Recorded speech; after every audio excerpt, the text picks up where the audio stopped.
Airing on Asheville FM 103.3 LPFM in Asheville, this is The Final Straw Radio, a weekly anarchist and anti-authoritarian broadcasts and podcast emanating out of occupied Chalagi land in southern Appalachia.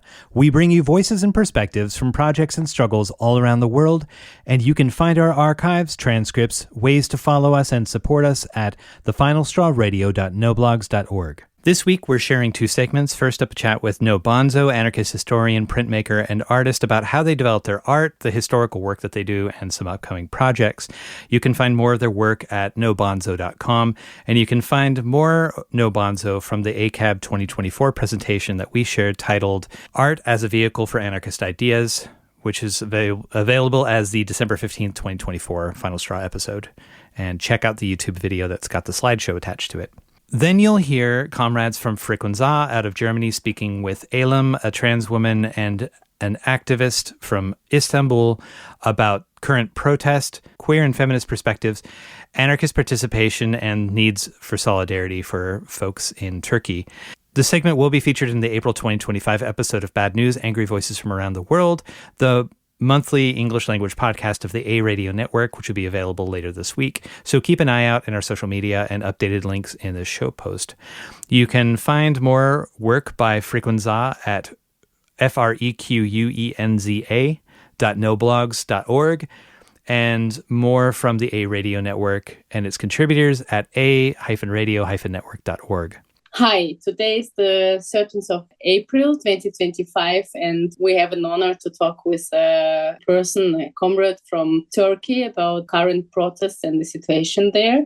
And thank you for finding a time to talk with me. And maybe we start first with what name would you prefer to be called, which pronouns, and maybe any associations from you which make sense for the talk, like who you are, where are you active? Hi, I want to start first from thank you. Thank you for your call, for your invitation. My name is Eylem Çağdaş. I am 40 years old. I am from Istanbul. I work as a social worker and translator in to publish houses. I graduate sociology. I try to be a part of the LGBT movements and in general social struggle. I am a trans woman. Thank you. And maybe we start with the basics, like for the people who maybe not really reading news or not up to date. Can you briefly tell when, how, and why the protests did start and how do they look like? Okay. Firstly, I can say in summary, the use of judiciary as an intervention in politics and an operational tool has led this mass reaction. And there are those who describe this as a judicial coup d'etat. As you know, the mayor of Istanbul and the core team around him were arrested in a morning operation. And they tried to convict him with a series of unjust accusations. Right or wrong, in a very oppressed societies, people gather around leaders. Political leaders. Since all their hopes have been stolen, they see them as a source of hope in this kind of oppressed society as us. And two young leader figures, Selahattin Demirtas and Ekrem İmamoğlu, the mayor of Istanbul, are in prison today. You know, Selahattin Demirtas was another opposition leader, Kurdish movement young leader he was, and he is in jail now also. When you took away the last hope of the people, this great indignation, this great mass reaction you see is experienced. And also Trump's statements praising Tayyip Erdogan and statements indicating implicit approval from the worldwide give the impression that this judicial coup d'etat process was carried out with the permission of global power. And therefore, the feeling of this kind of feeling are very, very general in our country. We are now a lonely people. We have no other chance than to hold on to each other and struggle together. This feeling is very, very popular and general in our country, in the States. It can be said that we are fighting with $1 trillion as a lonely and dispensable nation. What would you say which people are on the protest, if there's any specific about that? People, Republican People Party and masses around it, all kind of opposition parties, unfortunately nationalist and racist ones, and young people, especially young people in all kind of ideologies are engaged in this mass mobilization. Is natural because young people will live in this country, and the young people breaking down the police barricade in front of Istanbul University created a massive symbolic effect. This caused the wall of fear in resistance to be overcome. Because of this, mobilizations gained mass and momentum. This gives a massive character of the mobilizations. In general, I can say all kind of ideology and tendencies have a place in this mass mobilization, is massive resistance. Unfortunately, I repeat, racist and nationalistic parties and tendencies have place on this mobilization. Would you say that people who are on the protest, they are not really about fighting for Ekrem İmamoğlu, but they are about fighting against Erdogan? Is it like this? First of all, this is a reaction to lack of a future. Young people reaction to the lack of future. Young people want to be sure from their future. And young people want to be sure that they will receive justice in this country. Countless people are under arrest and in prison on unjust charges, on unjust accusations. People want that these people should be freed. And again, people also want that judiciary should be abandoned as a weapon on the hand of the state. Is the superficial reason of massive resistance is to defend İmamoğlu and also to be against Erdogan. But this kind of demands that I make summary of are essential in resistance. And you said that different political directions or parties or movements are participating. What is about anarchists and feminists and queer people? Are they present, and what is their perspective on the protest? The participations of women in the resistance, it was about bringing sexual harassment in custodies, in commissariats, to the agenda of the people. In this context, they carried out an action on Galata Bridge. Galata Bridge is one of the central bridge of the Istanbul. Despite great pressure and obstruction, this action was able to be carried out. Apart from that, the LGBT movement has been an organic part of the opposition university for a long time. The government's reaction stems from this to some extent to the LGBT people. Although there is no obvious engagement, it's possible to see rainbow flags in all youth march in resistance. And of course, LGBT people did not start resisting recently. This is a movement that has been resisting conservative governments and authoritarian regime for decades. Although not officially, the LGBT movement does not refrain from contributing to youth resistance, especially with its experience of resistance in all university, I can say. And about anarchists, what would you say? Because it's always a tricky topic, because it is about elections, and anarchists are usually against elections and stuff like this. But are they also present? I also don't know how huge is an anarchist movement in Turkey, and if it's relevant. Maybe you can say something about that. I didn't see anarchist identity on resistance places. But it's not about the election. It's not about real politics dynamics. It's more than that. It's about to give an answer to this authoritarian arrogance, And anarchist organization, anarchist people, anarchist individuals contribute to this resistance on this frame, But I didn't see typically and clearly an anarchist identity, an anarchist organization in the resistance area. Okay. And the West is silent, as we see here. And people who are outside of Turkey probably ask themselves how they can support what is needed, which solidarity is needed. Like there are, again, so many people arrested and protests is going on, as I understand.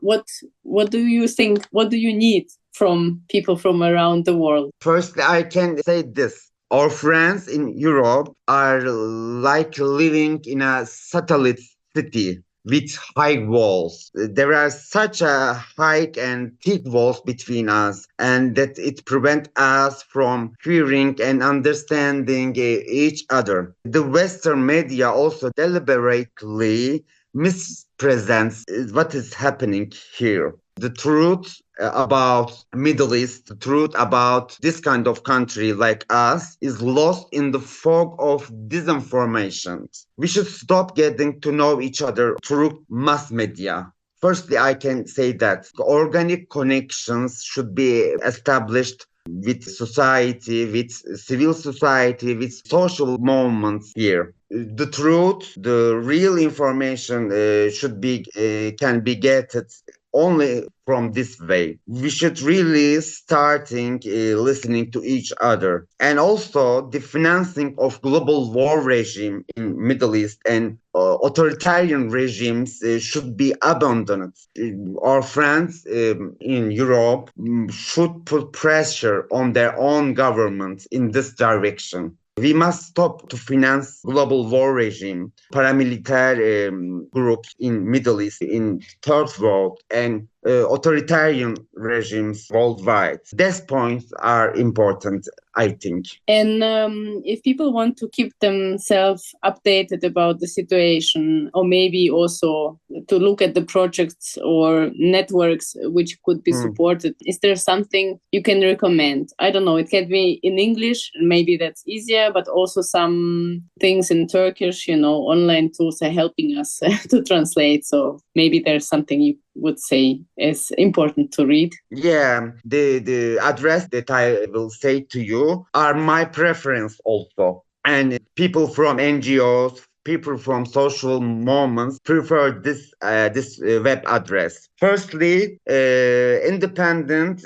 communication network is name is Bianet. Bianet English service is one of the main information resource for us and for also worldwide. And also Bir Gün English services. Bir Gün is one of the leftist newspaper, and it's also suitable and confidential information resource. These two addresses are updated day by day. I don't have no questions anymore, but if there's anything you think is I didn't ask about and is important to say. That was all. That was the summary. I send my solidaristic sentiments to our friends in Europe, I can say. Thank you so much. And anyway, a lot of strength and solidarity. And hopefully that's all looks all very pessimistic everywhere in the world. But hopefully there will be some better future and when we fight, and hope that the other people will hear and will also inform themselves and express solidarity.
Hello, we are here with artist No Bonzo. If you could please introduce yourself and maybe tell us some of your pronouns and any affiliations that you would like to share. Yeah. So I use the name Bonzo, and my pronouns are they, them. Currently, I have no really formal affiliations, but I am in affinity with a number of different groups and work on a few ongoing projects with folks. I work as an illustrator, printer, and comic book artist now. And I'm also someone deeply engrossed within craft making, so woodworking, fabric dyeing, fiber arts, all of that stuff. And I've been doing all of this and other stuff for quite a bit of time now. So I came to your work from the stuff that was on PM Press that has been, intermittently coming out on PM Press, your coloring book, all the great stickers. My partner wanted to share that whenever the stickers come and they're from you, that's her favorite. Oh, yay! So my assumption is that your politics are in the vicinity of the PM Press politics. May I ask, how have your politics or political tendencies changed over the course of your life, and what radicalized you, if that is applicable? Yeah. So I was pretty fortunate that I was raised in a fairly kind of left house, and so had a really solid foundation of already being exposed to liberatory politics from a pretty early age. That those politics were feminism, and explicitly a pro-trans and pro-sex work feminism. That is always important to say. And I came to anarchism kind of as many people do, through countercultural spaces like punk, hip hop, and graffiti. These spaces are often very full of anarchist ideas, imagery, writing, performances, and it's almost hard to avoid anarchist ideas in these spaces because there's lots of anarchists in them. I was really influenced through the media I was surrounded by that was produced by these scenes. So not really the media hung on gallery walls, but the media that was actually there and in my hands, or on punk house, or even outdoor walls. These kind of images and texts and media were also a large part of my introduction to the shared norms and values in our scenes, our collective immediate struggles, and also the international character of our movement. Of course, no media is value neutral. It all conveys ideas about who we are and what we believe to be desirable. And I think for myself, too, I was in high school during the invasion and occupation of Afghanistan and then later Iraq, and during the passage of the Patriot Act. So those were pretty formative experiences. And also a time period where there were really broad-based mass mobilizations that anarchists played a huge role in, especially against the mass expansion of surveillance and repression. I would mainly say what really radicalized me, though, was just conversations and relationships with other people. And for myself, I would say, kind of as a tip to Malatesta, I see myself as someone who started moving towards anarchism around then and will be in this process of continuing to move towards anarchism forever and always. To maybe put a little bit of a finer point on it, you mentioned the shared values of these spaces you are in. Would that be, along the lines of consensus decision-making, stuff like that? Oh, everything. It's hard to even, now that I'm asked, I'm like, there are 700 distinct things that I can say, right? Consensus decision-making, really, really horizontal values around skill sharing, values against oppression, values against power, and the responsibilities that kind of come along with that too. But even just like nitty-gritty things about like, hey, don't snitch. We are not snitches in our movement. We have a responsibility to each other and against the state. And just one last thing to tack it on, like you mentioned hip hop and graffiti and punk houses. Do you number DIY spaces among that? Maybe that's implied, but I wanted to. Oh yeah, Okay. Those are all DIY spaces. Okay, cool. Am I correct that you arrived at your art practice by way of graffiti? Partially. So kind of a mix of graffiti, street art, and pure vandalism. So a lot of like aerosol and kind of like bucket paint character-based stuff, along with letter-based stuff. And then kind of like wheat paste that either featured the art you kind of see me making now, or just really standard kind of like agitational political postering. And that's all had like, that all pretty much looks pretty similar to what I'm doing now. Though, of course, I've been doing it for about 2 decades now. So I've like developed in skill quite a bit. I still sometimes get very embarrassed when I see older work. And this has all really influenced kind of how I think about line and form and color. Can I ask, what were those first maybe characters or shapes or letter forms that kind of obsessed you? Does that make sense? Yeah.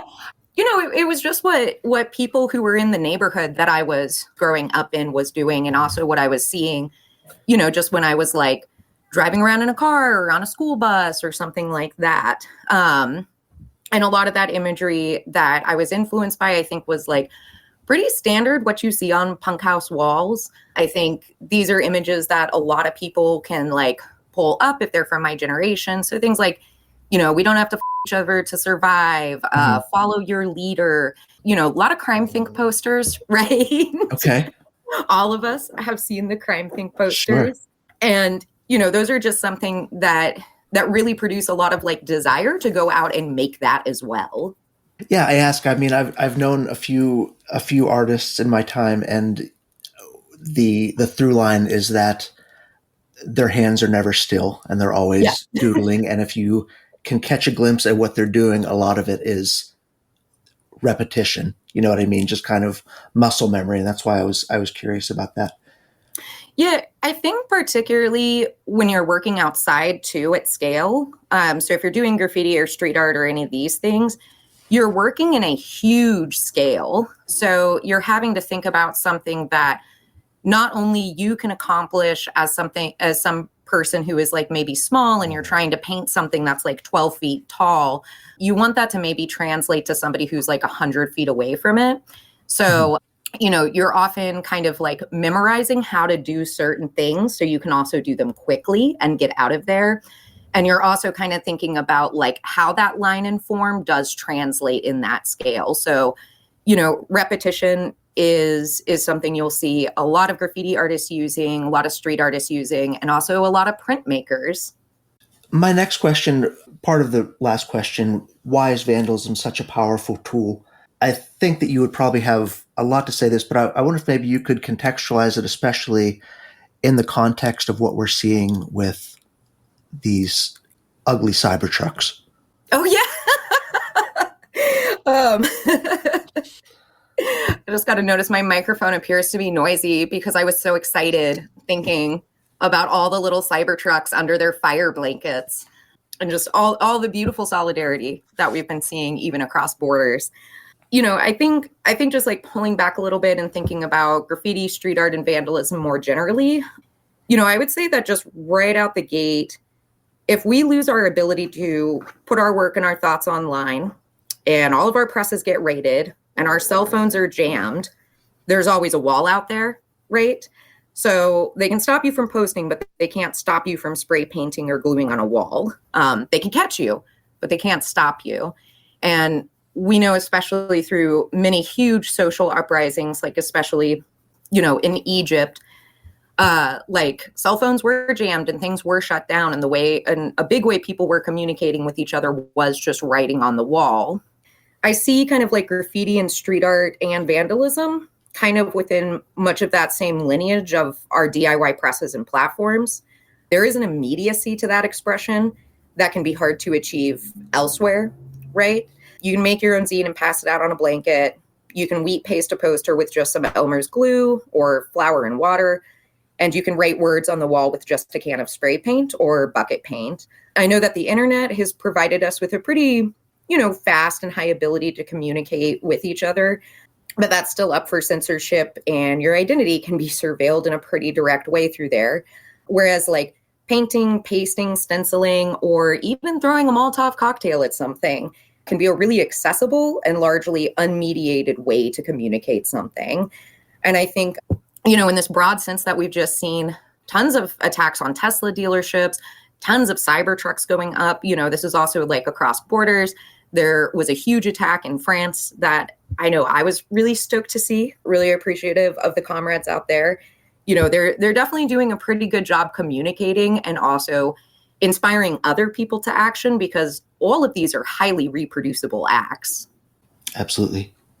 So from very distant observation, mostly informed by some of the talks I've heard you give and participate in, and by your choices of projects, it seems that the social aspects of art making are important in their content and creation, and in that they exist in a state of conversation. Your work to me is dynamic in the sense that I feel like a piece contains facets of things you're in the process of learning about, maybe even as you're learning about them. Is that the case? And can you maybe talk a little bit about instruction, as in learning and teaching, and how that might relate to your art practice? Yeah. I think this goes back kind of to what we were talking about like those DIY scenes, right? And goes back to being drawn to anarchist ideas through our countercultural spaces, because these were largely horizontal, rooted within skills sharing, and largely producing all of their own text, art, and music themselves. So kind of this idea that if we want our ideas to be available or proliferate, we are the ones who have to do that. I learned to screen print and anything that I do, I learned all of that from others through skill sharing, through relationships, or maybe even because somebody made a zine and I found it. And the art I make is also very informed by others as well. So by others' art, song, text, or even their histories. I kind of find it very hard not to see what I do within a gigantic context of what everybody else has or is doing right now, and skills we all co-developed kind of together. I also see myself as pretty influenced by things anarchists and other radicals have written about art or said about art before. So, there's this kind of like prevailing idea of an artist as a specialization that belongs to a few exceptional kind of like geniuses, and art has been separated from our daily experience and kind of ushered or closed off into the walls of galleries. And so, what anarchists of the past and now, talk about often is that art could be and has been something different. And art or even like beautiful things could actually be something that anyone can engage in the production or creation of. And I'm in agreement with people who talk about art or craft as something that everyone should have the ability to engage in, rather than it being sequestered off into a separate kind of like sphere of influence. So, I just largely see like, for what I do, it's just like absolutely a product of like skill sharing, of sharing knowledge with each other, of not trying to like limit these things to kind of little fiefdoms, and trying to be forever in a process of sharing with each other. I don't know if that exactly answered it, but I tried. No, it definitely does answer. I wonder if you think that those fiefdoms, that sequestration, is a function of academic gatekeeping, a function of capitalist gatekeeping, or what you might have to say about that. I think it's everything you just said, right? And I want to be clear. Other people have written more eloquently than me about this. I'm kind of just like an angry punk when I talk about this, right? These things, there are these little walls that have been built around people's ability to like engage in art and production with each other. Part of that is academic, right? Like you are only able to go and access the equipment that is housed at a university if you are a student there paying, I don't even know how much money anymore. Or if you have a friend who sneaks you in. So shout out to those friends 20 years ago who snuck me in places. And, I think in terms of like capitalist things, many people have written very eloquently about how the entire art world is essentially just like some big hedge fund scheme for everyone to like launder their money in. So there is like an interest in keeping art and the production of art within the hands of, third children of rich CEO families, right? So everybody can just like hide their money with each other. And then I think too, with part of that, there's something that I am increasingly interested in art, which is the move for artists themselves to become managers.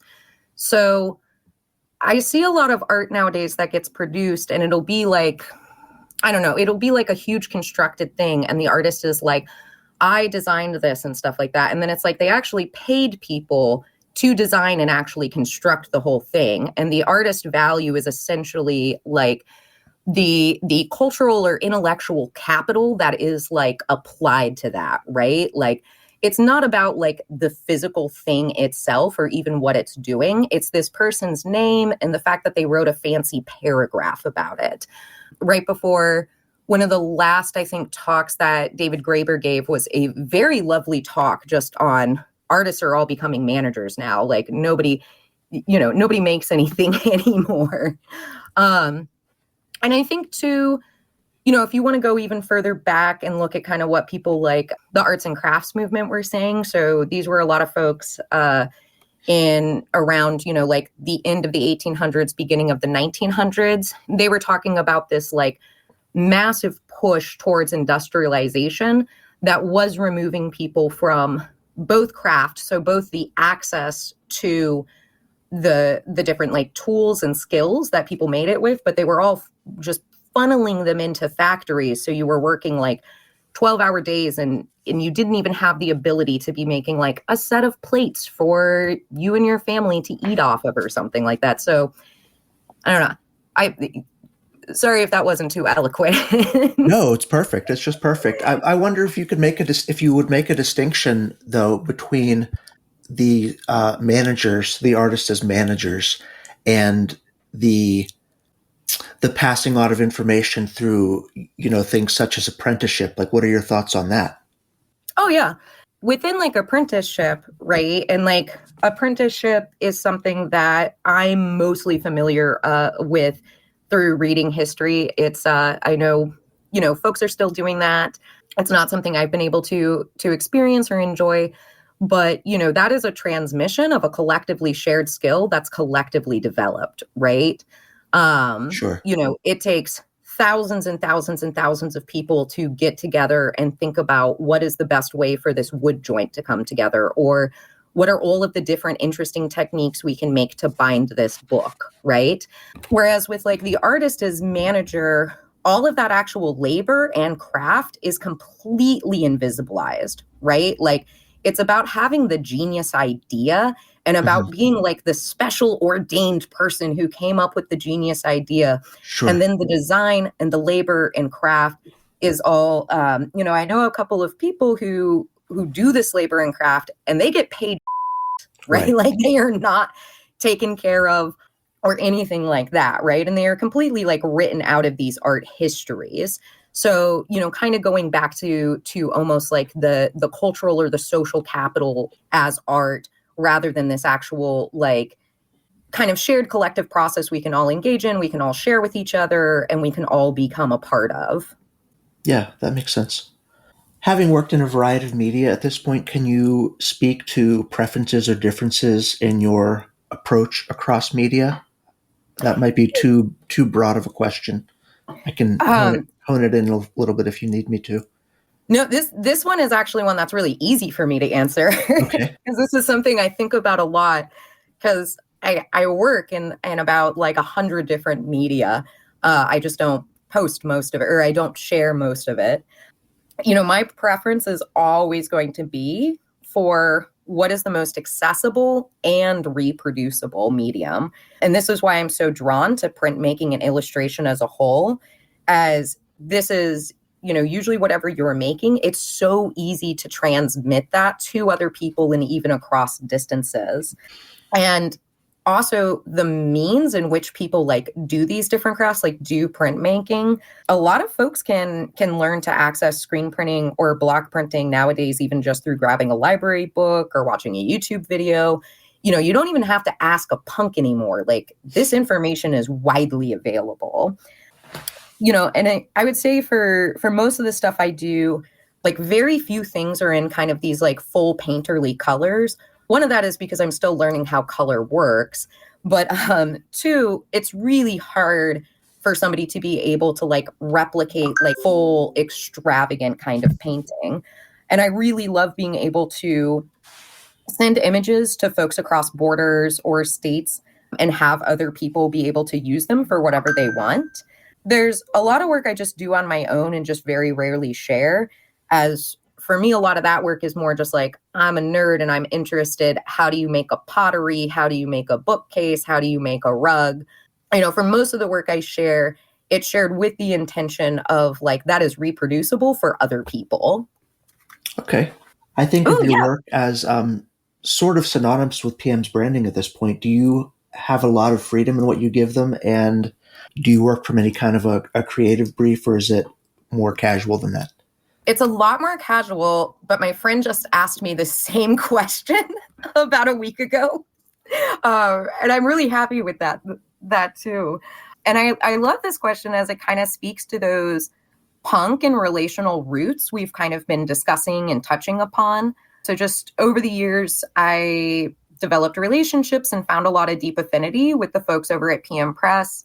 A lot of that happened through working on the Illuminated Mutual Aid, because that was like a couple-year project. And because of those relationships and affinity, they ended up using a lot of my work. And, you know, sometimes this would just happen because I had an idea for a project and I asked them if they wanted to do it and they said, sure. Or they would see me working on something and be like, yo, can we support that? And I'd be like, sure.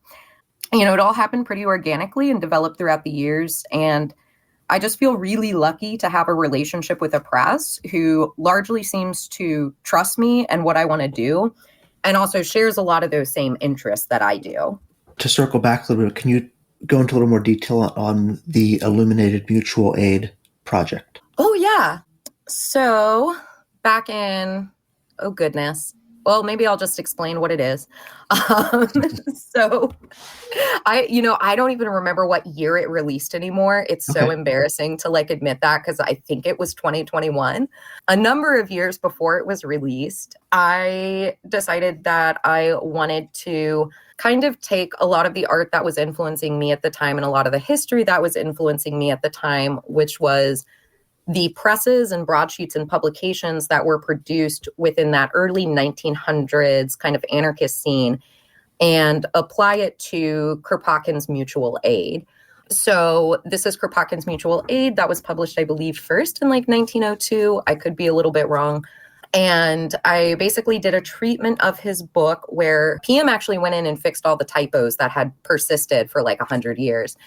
But I did a treatment where I illustrated the borders of all of the text, and I also drew a number of full-page spreads that kind of showed the more, you know, me as a person sitting in 2019, 2020, seeing, you know, like mutual aid evolve throughout the years, right? So there's full-page spreads in there of like needle exchanges and, you know, different kind of like more modern examples of that.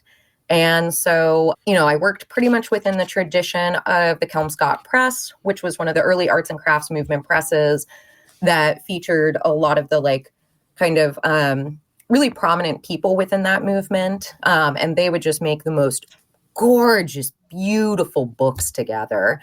And I just wanted to do that for Mutual Aid because it was a book that when I was a kid, I really liked. That's awesome. Yeah, it was a really nice project.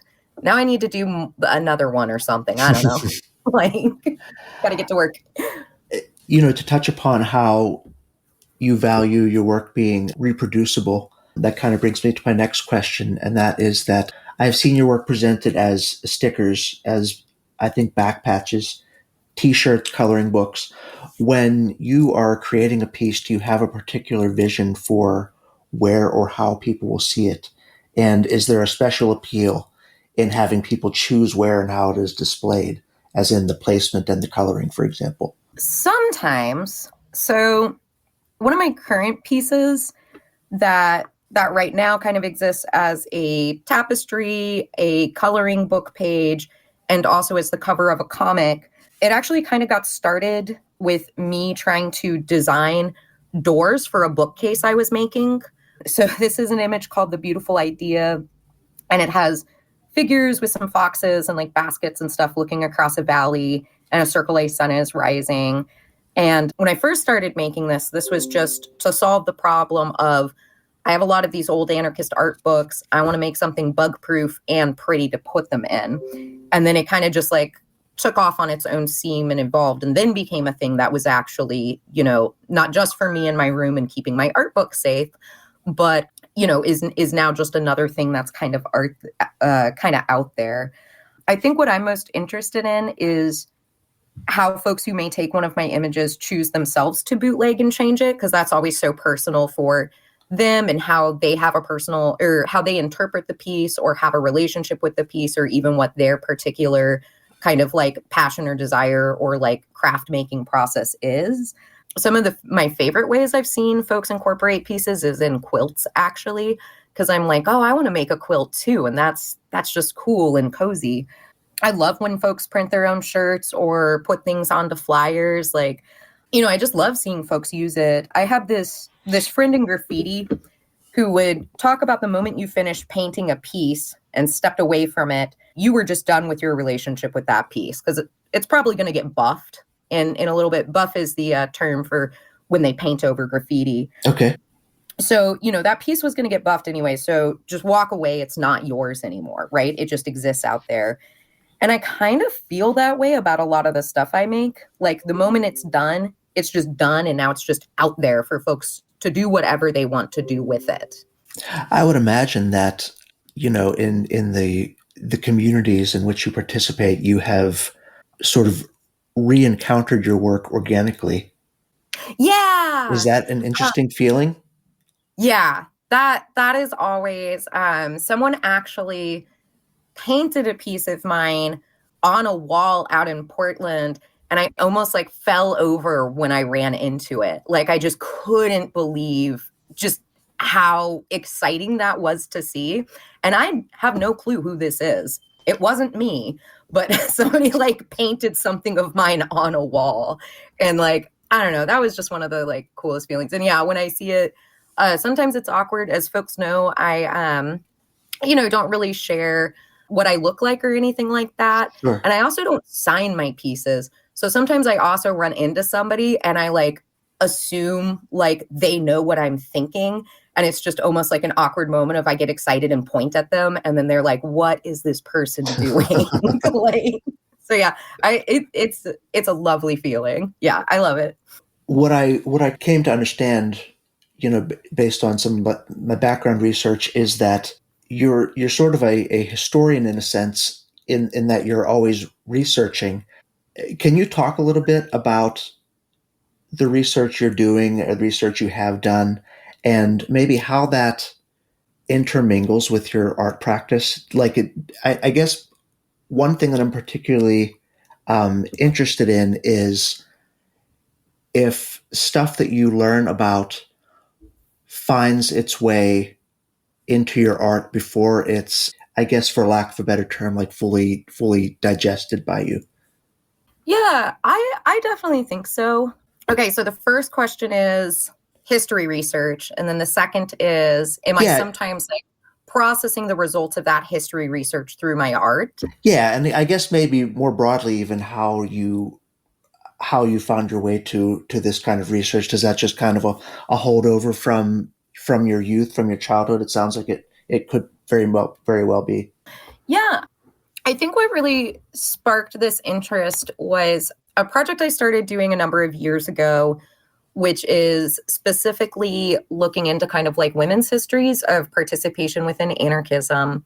And this was kind of inspired by, if anyone is familiar with Clifford Harper's Anarchy, a Graphic Guide.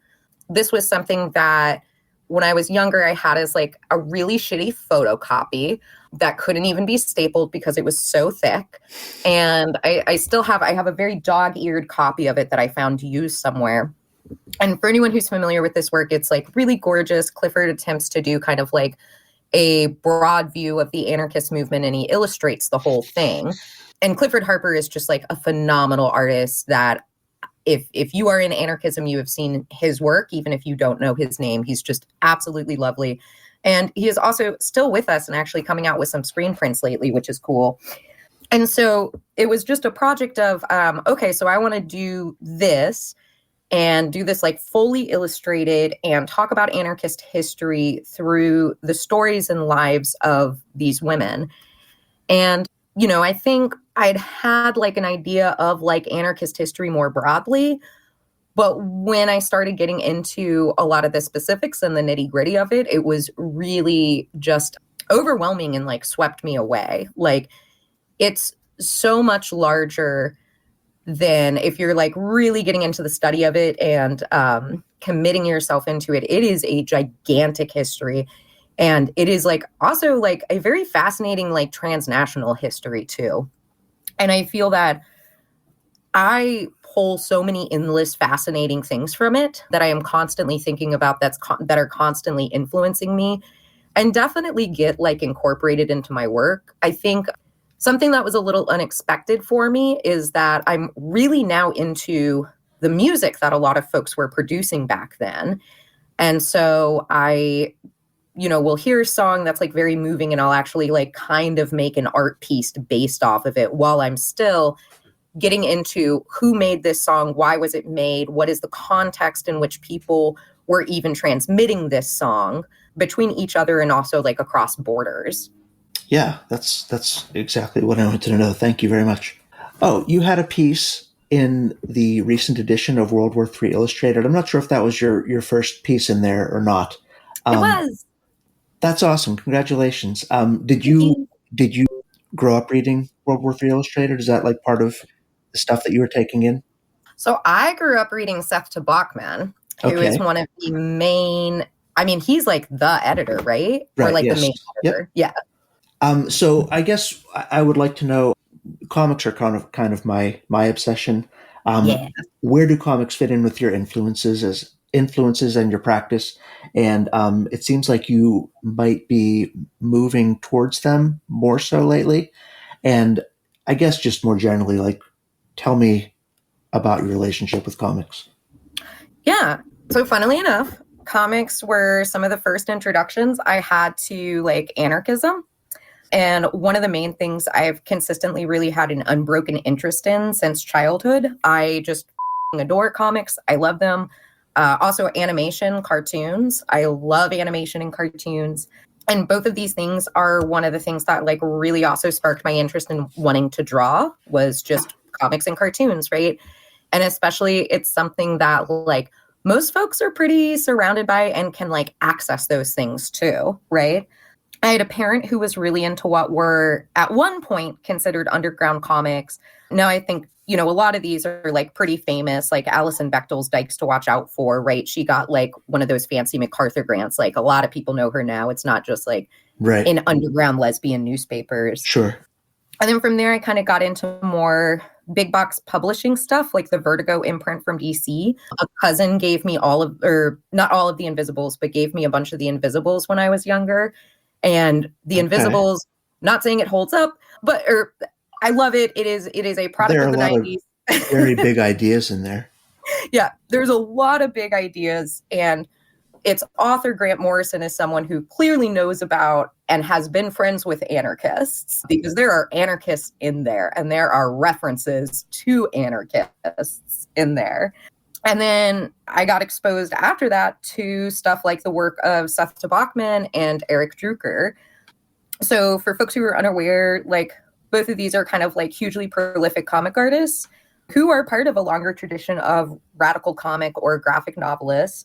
So folks may be familiar with Seth Bachman's work, War in the Neighborhood, about the New York squat scene, Defense, or You Don't Have People Over to Survive, one of like the things I used to wheat paste up as a kid, right? And I'm actually really happy. So the comic that I ended up making for World War III was actually made in a comics course that Seth runs. So it was, it was just like so lovely to be like, oh, somebody who had a huge influence on me is now creating this very like accessible and like kind of like familiar and welcoming space to talk about comics. And I'm making a comic and now it's in World War III. So definitely like a peak moment for me. That's awesome. Yeah, and comics are just always going to be a really compelling way to communicate, right? And especially in doing the history research that I do, you inevitably end up kind of like within anarchist publications throughout the years. So between anarchist publications, memoir, and state surveillance, they kind of remain one of the best manners in which we have to learn about anarchist history. And they are full of comics. So a few years ago, I just kind of on a whim started translating some of these just because I wanted to like know what was in them. And then that actually turned into trying to republish them for English speaking audiences. So I would say right now, I am doing the thing I wanted to do as a kid, just in a slightly different way than I thought that would happen. Okay, that's awesome. Is the translation what's taking up most of your time these days? I guess, for my next question, what issues and actions are getting most of your attention these and having worked across a variety of media, do you try to let the issue or task that you are completing dictate what you bring to it, if that makes sense? Whether it's be it translation, be it illustration, what have you. Yeah, I'm going to kind of pretend that you are asking me this question 4 months ago. Okay. And so I'm going to give you the 4 months ago answer because that feels really safe. Right now, the issues that I kind of spend a lot of time doing, are prisoner support and kind of like historical research. So the historical research I see both as like memory preservation and transmission.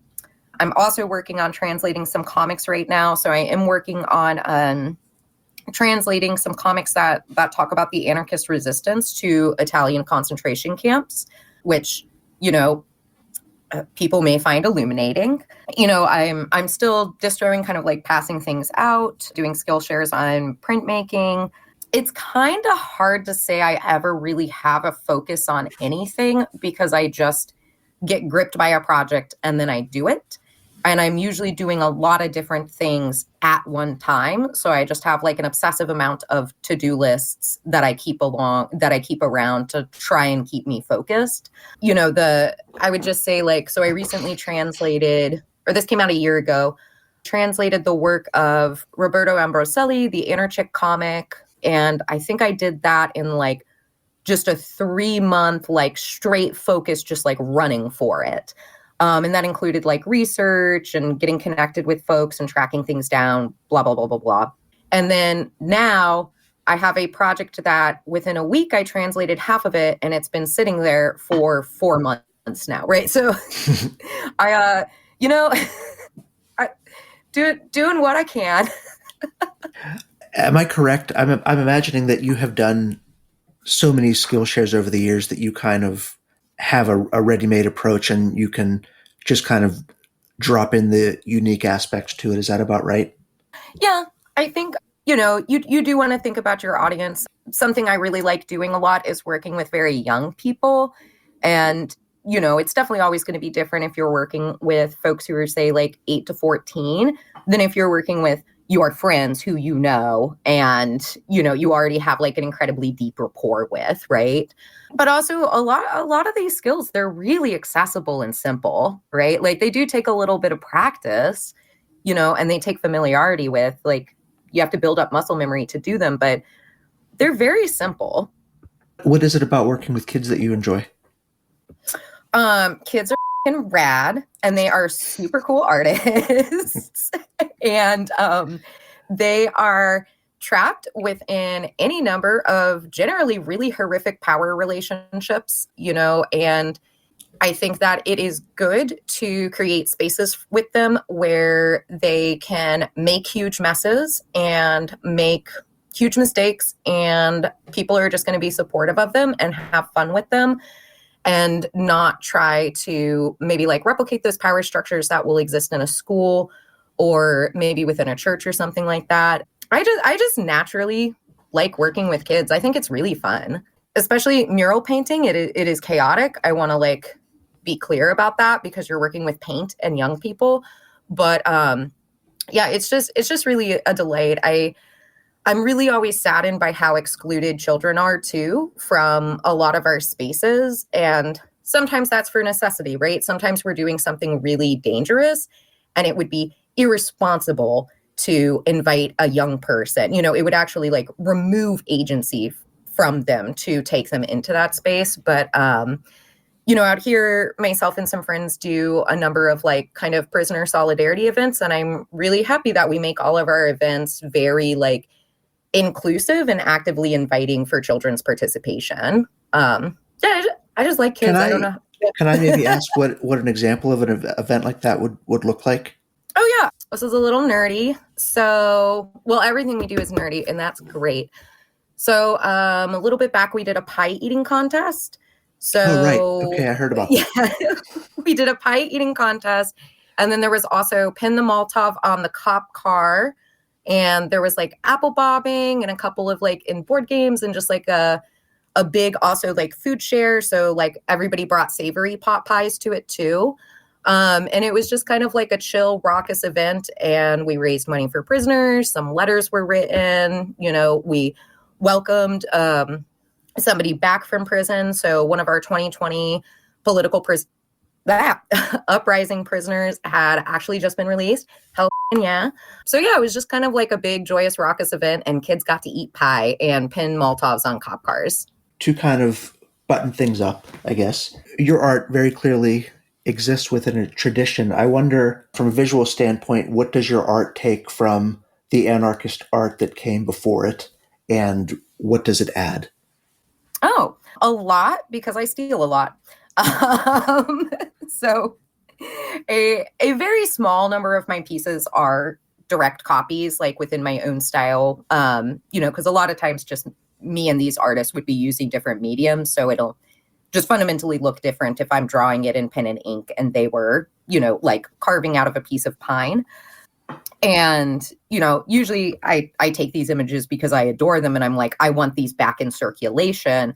And the original, we don't have a good copy of that anymore. So I'm like recreating this. But for the most part, almost everything I make is pretty steeped in reference or inspiration.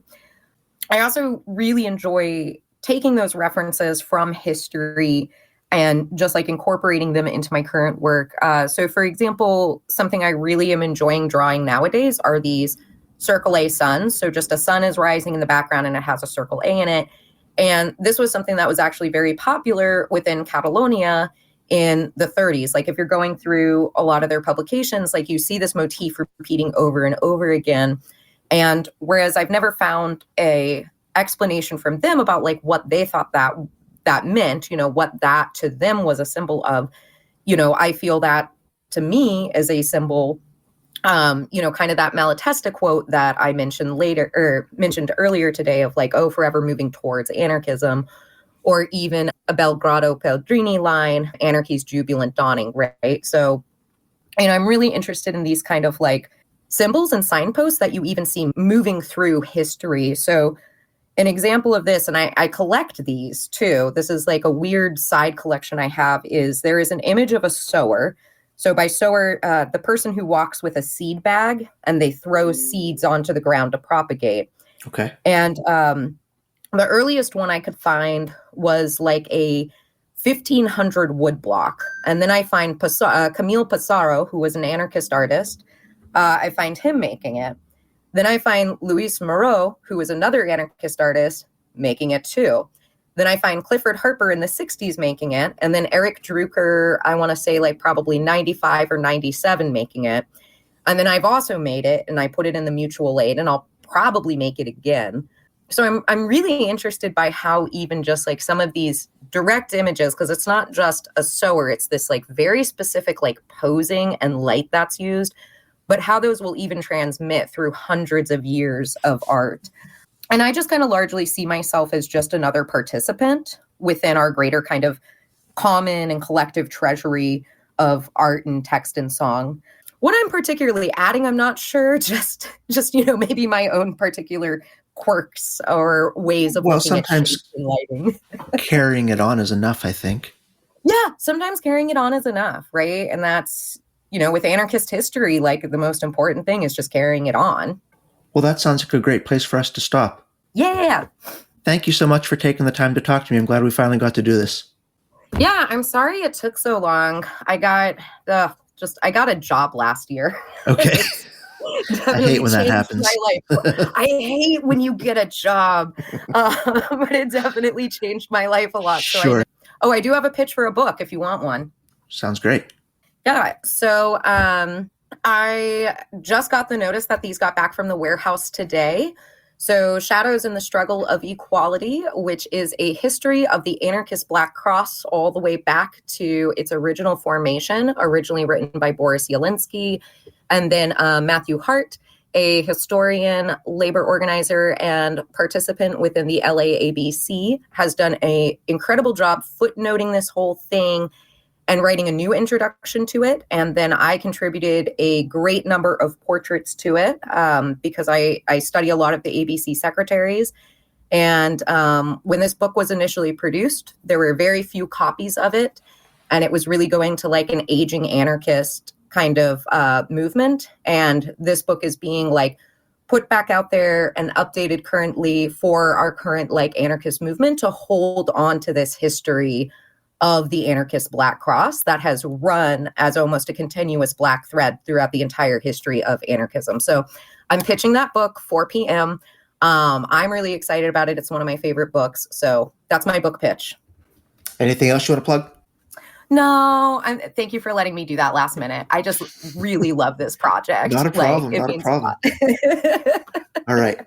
The Final Straw is a proud member of the Channel Zero network of anarchist podcasts, and here's a jingle from another member of CZN. Welcome to Propaganda by the Seed, a podcast about plants and the nerds that love them. We alternate between hour-long interview episodes that usually focus on a single species or crop, and shorter episodes that focus on topics related to plants like grafting, composting, and the rest. You can find Propaganda by the Seed on the Channel Zero network of anarchist podcasts at propagandabytheseed.com or most podcast platforms. I'll see you deep in the weeds. This is The Final Straw Radio. The show will later be archived at thefinalstrawradio.noblogs.org, and you can email us with questions and suggestions at thefinalstrawradio@riseup.net or thefinalstrawradio@protonmail.com. If you'd like to use any episode for your project or radio show, feel free to do so. Just send us an email to let us know. If you care to, you can send us letters at TFSR, P.O. Box 6004, Asheville, North Carolina, 28816. Programming support is brought to you by Firestorm Books. Located at 1022 Haywood Road in West Asheville, Firestorm is a bookstore and social movement space owned by its workers, in operation since 2008. Their event calendar and complete catalog of books can be found online at firestorm.coop.